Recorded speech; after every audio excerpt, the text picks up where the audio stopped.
So how did you get into writing then? Or how did you get into writing? What was it that inspired you to do writing as a profession?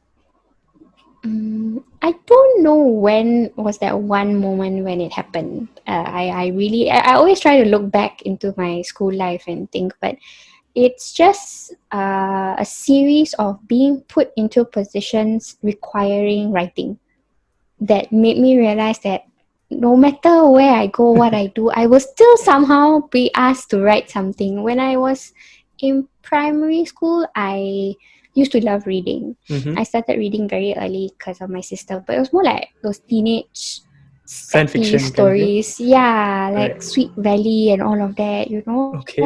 That was what I was exposed to. Nobody gave me classics to read. And I Mm. came from a very small town that didn't have that culture. So when I got published, and my first article that was published was in Malay, not in English. Wow. Yeah, so That's an it achievement didn't. for me. I mean, Right.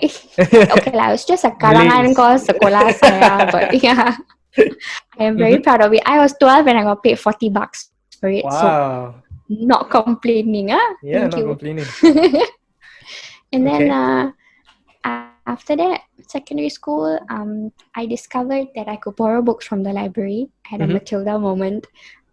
Then I started writing and editing for the school newsletter. A few friends of mine actually went to the principal and asked them that can we start a school newsletter, because we only had a yearbook before that, no monthly newsletter. Right. So we started there, and then I always was on the yearbook team. I started writing scripts for the drama. We didn't actually have a drama club, but some of the students were like, let's put something together. It's like, okay. And then Mm. I used to script write. Amidst writing, I used to do other things. So it was like, okay, writing and directing. So they would put me as the Directing? director, but I used to actually direct plays as well. Yeah, oh my god, I did so many things. Right, yeah. Right? So then when I came to Singapore, I told myself I'm going to go into mass comm, I want to be a journalist. And then I failed the journalism class. So I was like, maybe not. Because I realized that I Okay. cannot write structure. I'm very bad. I'm more of a free flow writer. Uh, and the structure of a newspaper article was not cutting it for me. It's like I cannot write, What's the structure following of it. a Or maybe I newspaper had a article like? so you have the lead paragraph where you have to introduce, and Mm-hmm. then you have to be not biased at all. And maybe because I'm an emotional person, so I was like, no, the person felt very sad. Obviously, I cannot say that, right? Mm-hmm. So it was not fail because I'm a bad writer. It was fail because I was not following instructions. Mm. So I think I had a very strict teacher, but I mean, I'm actually very grateful for that, because he was like, look, you are a very good writer, but you can't seem to get this newspaper thing. It's just not for you. I really don't think it's meant for you. The next semester I had feature writing class, which is more for magazine lifestyle, and I was good Mm. at that. Right.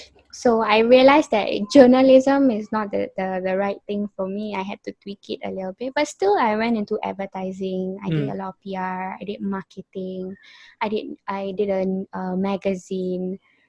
I did design. I did a lot of web design, graphic design. But Mm-hmm. then eventually, when I got my full-time job again, which had nothing to do with what I did, I realized that it was writing that I kept coming back to. So this was in 2012, I think, where I was like, no, the one thing that I want to do and call myself now is a writer. It's not a designer. I have the talent to do a lot of other things, so I can assist you, but my main job will always be writing.